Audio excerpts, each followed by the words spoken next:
کل بیگم سے ضروری بات کرنا تھی۔ ایک طویل سوچ بچار کے بعد بیگم کو دفتر سے میسج کیا، آپ آج کھانا مت بنانا، میں آپ کے فیورٹ ریسٹورنٹ سے لے کر آؤں گا اور آپ کے لیے ایک سرپرائز بھی ہوگا۔ دفتر سے واپسی پر بیگم کا پسندیدہ ڈیزائنر سوٹ لیا، پھر ریسٹورنٹ جا کر بیگم کا پسندیدہ کھانا پیک کروا کر گھر پہنچا۔ بیگم کو گفٹ پیش کیا تو حیران سی تھیں۔ میں نے خود کھانا ٹیبل پر لگایا تو بیگم مزید حیران۔ کھانا کھانے کے فوراً بعد میں نے پھرتی سے برتن سمیٹے، کچن میں رکھے اور چائے بنا کر لایا تو بیگم حیرت سے مجھے دیکھتے ہوئے بولیں، آج سب خیر تو ہے نا؟ میں نے ایک اطمینان کے ساتھ کہا، ارے بیگم، موسم اتنا اچھا ہے، آپ اپنی فیورٹ گڑ والی چائے انجوائے کریں نا، ہم بعد میں بات کرتے ہیں۔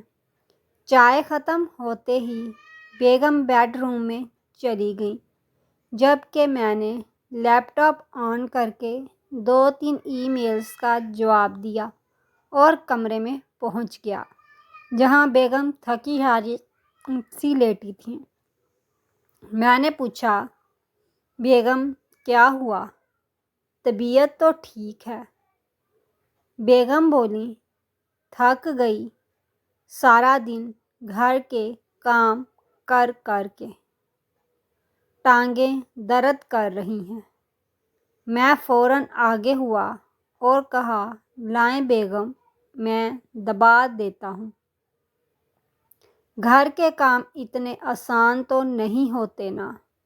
میرے اس جواب پر بیگم پھٹی پھٹی آنکھوں سے مجھے دیکھتے ہوئے بولیں، آج خیر تو ہے نا؟ آج تک تو ایسا کبھی نہیں کہا۔ میں نے جواباً کہا، بیگم، مجھے آج احساس ہوا کہ آپ سارا دن گھر کے کام کرتی ہیں اور تھک جاتی ہیں، تو سوچ رہا تھا کوئی ہو جو آپ کا ہاتھ بٹائے۔ بیگم نے کہا، نہ مجھے کام والی ماسی نہیں رکھنی، یہ ماسیاں گھروں کی باتیں دوسرے گھروں میں بتاتی ہیں۔ میں نے فوراً کہا، ارے بیگم، کام والی ماسی کون رکھ رہا ہے؟ بیگم، تو پھر؟ میں نے جلدی سے کہا، ارے بیگم، وہ آپ کی سہیلی ہے نا صنوبر، وہ جو بینک مینیجر ہیں، اور ان کی شادی بھی نہیں ہوئی، تو سوچ رہا ہوں اگر آپ ان سے میری شادی کروا دیں تو آپ کو اتنی مشقت تو نہ کرنا پڑے۔ میری اس بات کے بعد میری آنکھ ہسپتال کے ICU میں کھلی ہے اور ڈاکٹرز کے بقول مجھے 7 گھنٹے بعد ہوش آیا ہے اور 3 پسلیاں، 2 دانت اور 1 ٹانگ متاثر ہوئے ہیں۔ اب بندہ سیدھا انکار بھی تو کر سکتا ہے کہ نہیں۔